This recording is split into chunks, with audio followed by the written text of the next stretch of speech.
en prison. Et quelques mois plus tard embarqué. Il disparut mais avec le bateau. Et tiens, imbécile, petite Cécile, mange mon gros fil en bas. Je sais que toi aussi tu étais en train de chanter tout comme moi.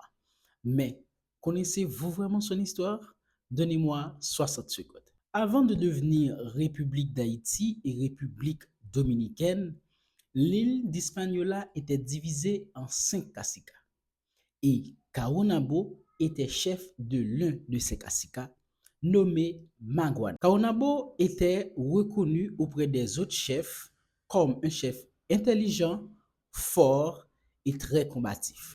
Et son nom signifie Seigneur de la pierre. Le 4 décembre 1492, Christophe Colomb et les Espagnols débarquèrent Kaonabo ainsi que d'autres indigènes forma des groupes afin de lutter contre l'envahissement des Espagnols. Ensemble, ils luttèrent contre les Espagnols.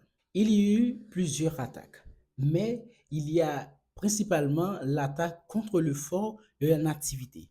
Ce fort que Christophe Colomb avait construit dans une période de Noël, c'est pourquoi l'on appelle ce fort le fort de la Nativité qui est dérivé de la Noël. Donc Christophe Colomb l'avait construit et ensuite est retourné en Espagne. Dans ce fort, il avait laissé 39 soldats espagnols.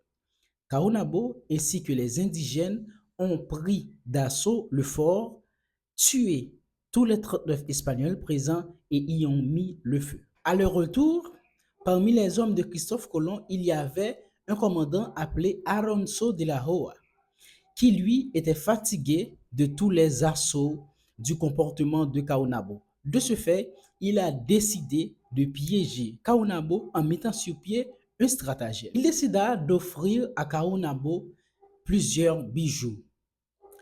Truc à savoir, c'est que il est bien vrai que sur l'île, il y avait de l'or et des objets précieux. Mais il ne connaissait pas encore la métallurgie. La métallurgie qui est ce procédé qui permet de fondre l'or, le fer, afin de créer des cadenas, des bijoux, en fait, comme des chaînes, tout ça. Donc, les Indiens, c'est sûr, ils avaient l'or, mais ils ne pouvaient pas fondre l'or parce qu'ils ne connaissaient pas encore la métallurgie. Donc, c'est pour cela, lorsqu'Alonso de la Rosa a offert les bijoux à Kaonabo et les autres Indiens, ils étaient stupéfaits.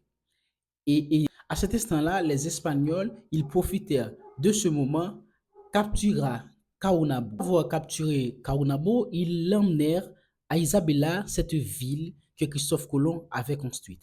En 1494, ils décidèrent d'envoyer Kaonabo en Espagne afin de faire de lui un trophée politique. Mais malheureusement, Kaonabo mourut en mer.